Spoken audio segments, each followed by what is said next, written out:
ஏழேழு ஜென்மம் எடுக்க நான் செய்த பாவம் என்ன? வெவ்வேறு வேஷங்கள் போட்டு நீ செய்யும் கோலம் என்ன? ஏழேழு ஜென்மம் எடுக்க நான் செய்த பாவம் என்ன? வெவ்வேறு வேஷங்கள் போட்டு நீ செய்யும் கோலம் என்ன? இனிமேலும் இன்னொரு ஜென்மம் வேண்டாம் ஐயனே.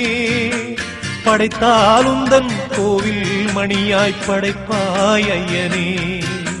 எங்கெங்கும் ஐயப்ப கோஷம் கேட்கின்ற மாமலையில் இல்லென்ற தென்றலும் வீசும் உன் திரு சந்நிதியில்.